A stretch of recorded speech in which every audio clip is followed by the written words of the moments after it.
Tonight, we begin with a diplomatic crisis that Allied leaders had condemned, denounced, and rejected outright. A breach that unfolded not over weeks of negotiation, but in a single press conference. Minutes that shattered decades of protocol.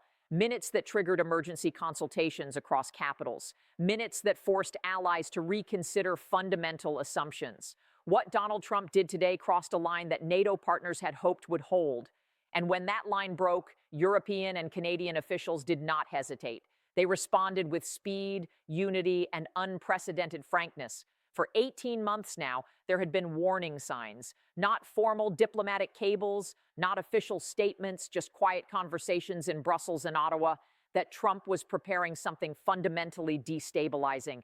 These weren't the kind of warnings that make headlines. These were the whispers in secure conference rooms, the off-the-record briefings where senior diplomats speak in careful euphemisms, the sidebar conversations at NATO summits where European foreign ministers exchange knowing glances. Trump has been unpredictable, yes, but he has been consistent in his unpredictability. His moves have followed a certain logic, a transactional calculus, almost a pattern. You could map it, you could anticipate it. European analysts had built entire frameworks around understanding the Trump approach. Public pressure, followed by private negotiation, followed by claims of victory regardless of outcome. It was chaotic, certainly. It was exhausting for diplomats. But it was manageable because it was knowable. But what set off alarm bells in European capitals this week was that the pattern went silent. Diplomatic analysts who monitor U.S. allied relations know the indicators. The advanced consultation calls that usually precede major announcements, those didn't happen. Normally, even when Trump plans something controversial, there's a 48-hour warning. A call from the State Department to key allies saying, essentially, brace yourselves. That call never came. The background briefings to soften potential blowback, those were absent. Usually, administration officials will quietly brief friendly journalists, creating a narrative cushion. They'll say things like, this is just rhetoric, or don't read too much into it. This time, nothing. The sudden radio silence from the State Department, and this is what truly alarmed people. Career diplomats who typically maintain constant contact with allied counterparts went completely dark. Not because they were ordered to, because they didn't know what was coming either.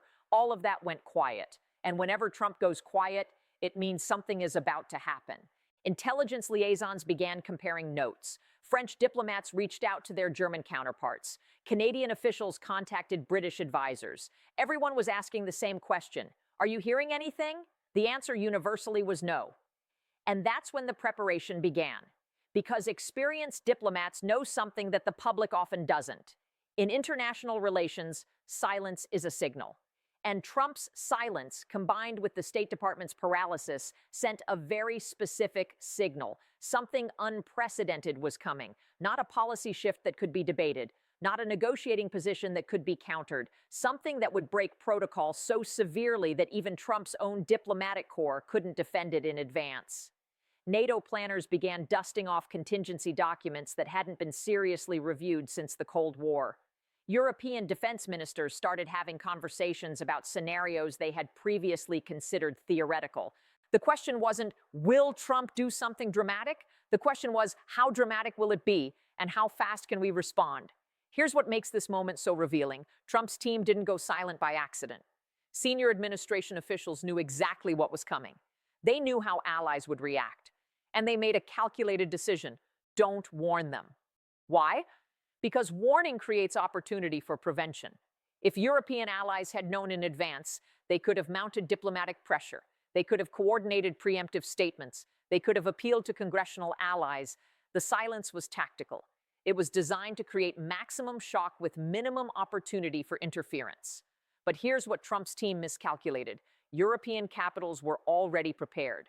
Not for the specific insult, that would come as a surprise, but for the pattern of behavior, for the inevitable escalation, for the moment when transactional pressure would give way to institutional vandalism. They had been preparing for 18 months, and when the silence came, they didn't panic. They activated protocols that had been designed for exactly this scenario. You have to understand, NATO has survived 75 years, not because every American president loved it, but because it built resilience into its structure. European diplomats remember the Nixon years when the U.S. threatened withdrawal over burden sharing. They remember the debates during the Bush administration about coalitions of the willing replacing formal alliances. They remember Obama's pivot to Asia and the anxiety it created. But Trump is different, not because he questions the alliance, and that's happened before, but because he questions it personally, emotionally, unpredictably. And institutions don't respond well to personal emotional unpredictability. They respond well to patterns they can plan for. So when the pattern broke, when the silence descended, European NATO members didn't freeze. They moved. Tonight at 2:47 p.m. EST, multiple news outlets detected what they described as inflammatory remarks directed at NATO Secretary General Mark Rutte, including language that had recently been escalated beyond previous rhetorical boundaries. The remarks came during what was supposed to be a routine press availability following a meeting with Republican congressional leaders. No major foreign policy announcement had been scheduled. No international crisis was unfolding that would have warranted commentary on NATO. And yet, when asked a seemingly innocuous question about European defense spending, Trump didn't just answer, he detonated. The exact language is still being analyzed by diplomatic historians, but here's what we know Trump said. He called Secretary General Rutte a complete disaster and totally incompetent. He said NATO under Rutte's leadership had become a joke and a protection racket.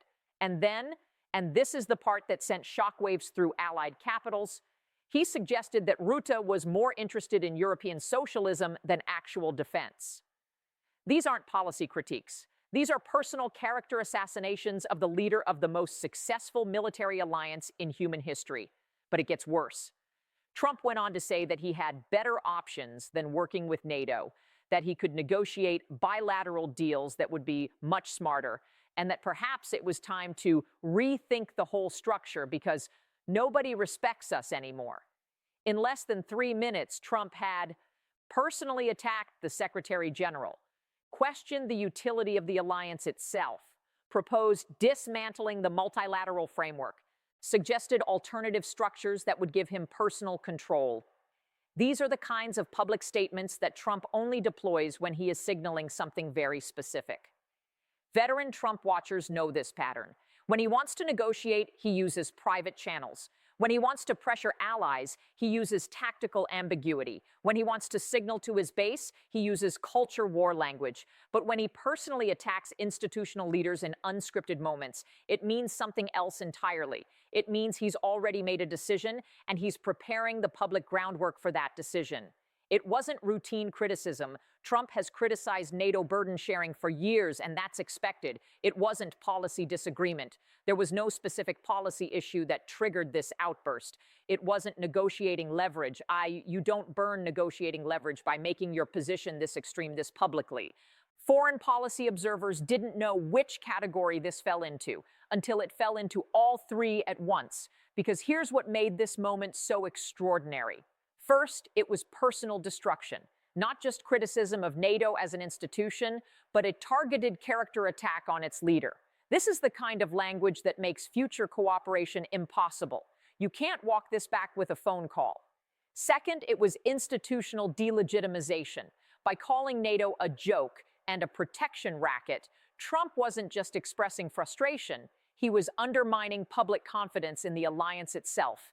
That's not negotiation, that's demolition. Third, it was strategic signaling. The reference to bilateral deals and better options wasn't off-the-cuff rambling. It was revealing his actual preference, a world where he negotiates separately with each ally, where multilateral structures don't constrain him, where personal relationships replace institutional frameworks. So which was it? Personal vendetta, institutional sabotage, strategic repositioning? The answer, all three simultaneously. Within minutes of Trump's remarks, former NATO officials began texting each other. Career diplomats started emergency calls with allied counterparts. Think tank analysts who have studied the alliance for decades reached the same conclusion independently. This wasn't a blunder. This was a declaration. Dr. Ivo Daalder, former U.S. ambassador to NATO under Obama, tweeted at 2:53 p.m., just 6 minutes after Trump's remarks. This isn't rhetoric. This is doctrine. And it's the most dangerous thing an American president has said about NATO since its founding. Corey Shake, senior fellow at the American Enterprise Institute and former Pentagon official, was even more direct.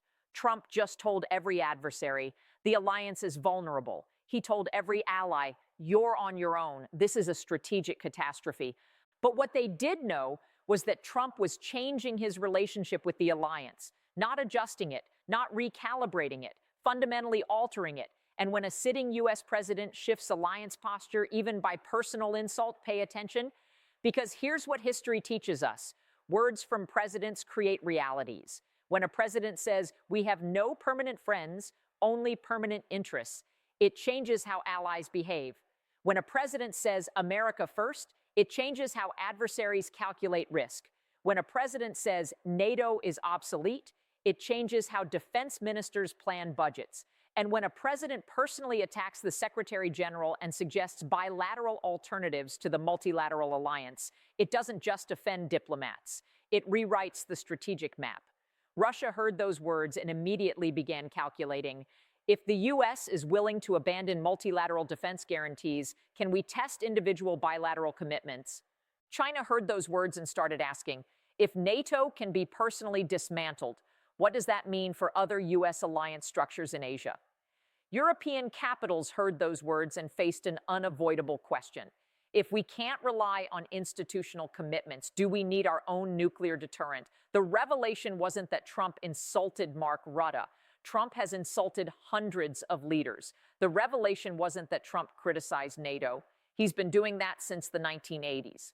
The revelation was the totality of the message, that Trump sees NATO not as a strategic asset, but as a personal constraint, and he is willing to publicly dismantle it to remove that constraint. That's not a negotiating position, that's a worldview. And worldviews, unlike negotiating positions, don't change with phone calls or summits or communiques. They change policy, they change budgets, they change the architecture of global security. Tonight at 2:47 p.m. EST, that's what changed. Not the insult, the architecture. The joint statement issued by France, Germany, and the United Kingdom tonight was not normal. It was not routine. It was not symbolic. It was urgent.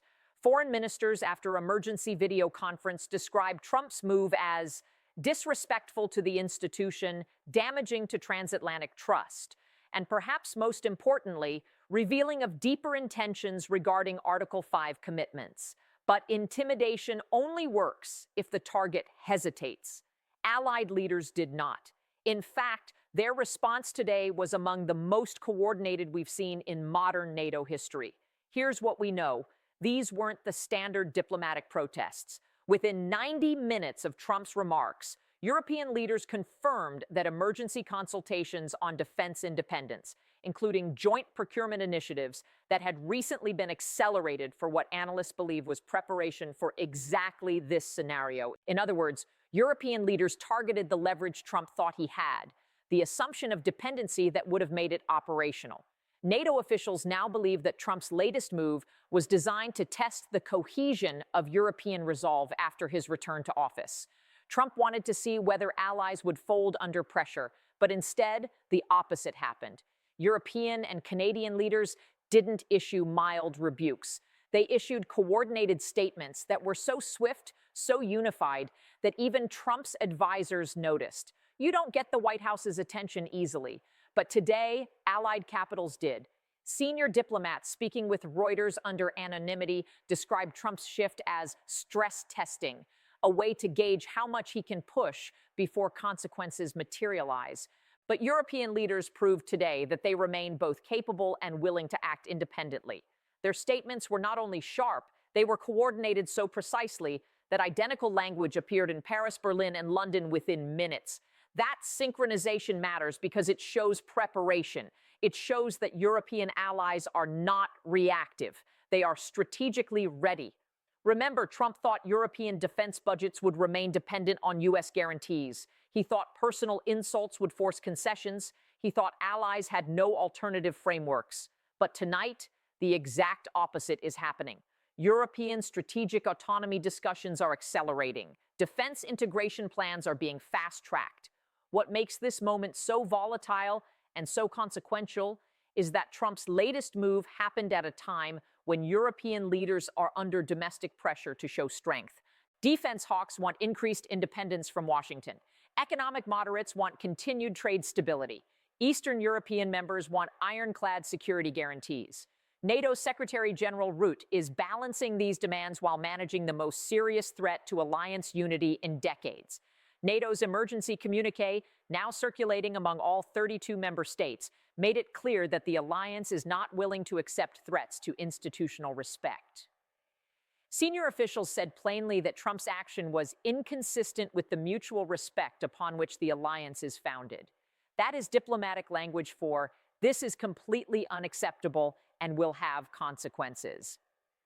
Meanwhile, French President Emmanuel Macron addressed the European Parliament in Strasbourg late tonight.